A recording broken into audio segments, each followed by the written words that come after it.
Lijep pozdrav svima i dobrodošli na moj kanal i dobrodošli u današnji video o kojem ćemo govoriti o nekim zanimljivostima o Bosancima. Ovdje gore u desnom uglu možete naći link za video koji govori o zanimljivostima o Slovencima, pa da vidimo o čemu se ta dva naroda razlikuju, možda imaju i neki sličnosti i tako dalje. Naravno, ostanite sa mnom do kraja. Na prvom mjestu je jako bitna i osnovna, da tako rečemo, karakteristika bosanskog naroda, a to je otpornost i ponos na svoje nasljeđe. Svi znamo, ko je sa ovih područja zna šta se dešavalo tih 90. godina, ali ko nije može naravno istražiti na internetu sve o tom. Znači desio se jedan jako strašan rat gdje se izgubilo dosta naroda, dosta je bilo nevinih žrtava i tako dalje, ali o tom potom ne trebamo to naravno zaboraviti, ali eto trebamo to polako ostaviti iza sebe.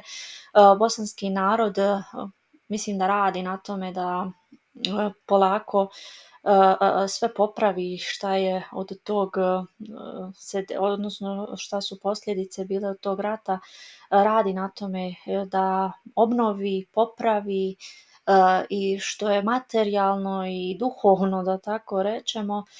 Najvažnije je da sve to definira bosanski, odnosno njihov nacionalni identitet. I Bosanci kao narod su jako ponosni na svoje bogato kulturno i povijesno nasljeđe također, odnosno historijsko nasljeđe.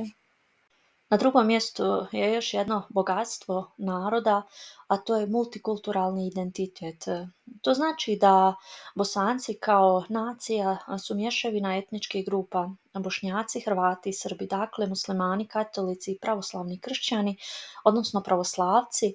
Svi ti ljudi su sa različitim tradicijama, jezicima i običajima, ali opet već vjekovima žive zajedno na malom prostoru, da tako rečemo, i uglavnom se slažu, funkcioniraju, rade jedni s drugima. Na stranu ćemo staviti politiku i sva ta politička događanja.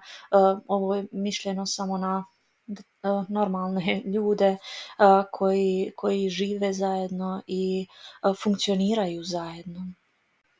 Još nešto na što je bosanski narod ponosan je naravno jezik. Jezik je kao simbol jedinstva, jako je sličan hrvatskom i srpskom i često ga se naziva vlastitim jezikom koji predstavlja poseban identitet bosanskog naroda, iako je naravno međusobno razumljiv sa hrvatskim i srpskim, ali ima tu svojih posebnosti i kroz historijske neke dokumente i tako dalje da se utvrditi da je jako, jako star ovaj jezik. Za ovu zanimljivost, odnosno karakteristiku ovog naroda, ne može niko reći da je neistinita, jer svi znamo da Bosanci imaju snažan osjećaj za gostoprimstvo. To je legendarno, da tako rečemo, jer kada dođete u posjet bosanskoj kući, uvijek vas dočekaju srdačno, ponude kahvu, hranu i naravno mnogo ugodnog razgovora. To je odraz koliko su društvene veze i obiteljske veze važne u bosanskoj kulturi. Još nešto što je jako karakteristično baš za ovaj narod je naravno ljubav prema glazbi i plesu. Glazba igra veliku ulogu u bosanskoj kulturi i tradiciji sa širokim rasponom tih glazbenih tradicija, znači koji datiraju još od davnina. Posebno se njeguje sevdalinka, to je vrsta tradicionalne bosanske narodne glazbe, izražava teme ljubavi, gubitka i čežnje. Također jako je poznato to da Bosanci uživaju u narodnim igrama poput popularnog kola. Ljubav prema sportu je još nešto što definiše ovaj narod. Naravno, posebno na prvom mjestu je tu ljubav prema nogometu. Također jako je zastupljeno i gledanje, i igranje košarke, rukometa, odbojke i tako dalje. A u zadnje vrijeme sve više Bosanaca briljira u međunarodnim ligama u raznim sportovima.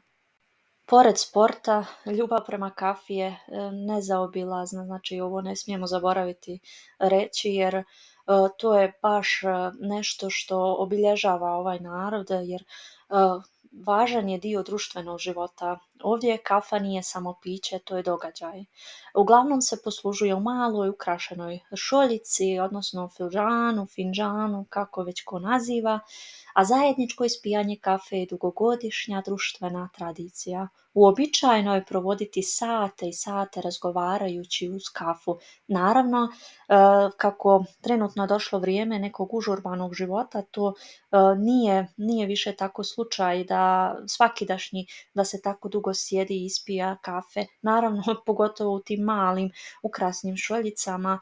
Sad je došlo nešto modernije vrijeme, modernije i šoljice i sve to, ali kad se posluži o ovakvoj šoljici, kad je dobro društvo i kad se tako merači dugo uz kafu, to je neki poseban osjećaj ili, tako reći, poseban merak. Obitelj kao vrijednost je kamen temeljac bosanskog života. Šire obitelji također često žive još uvijek zajedno, ali ako ne žive, onda održavaju jake veze. Ova čvrsto povezana obiteljska struktura pruža podršku, a velika obiteljska okupljanja su običajna. Osjećaj zajedništva širi se i izvan uže obitelji, također na komšije i prijatelje. Ovo također se u zadnje vrijeme, kako je došlo moderno doba i malo više kako se vuču te zapadne navike, malo se to promijenilo, da tako rečemo, ali opet mislim da u Bosni još uvijek datira to da je porodica na prvom mjestu i da su te moralne neke vrijednosti također jako bitne i da je obitelj je kamen temeljac bosanskog života. Religija kao religija igra značajnu ulogu u životima mnogih Bosanaca i Hercegovaca.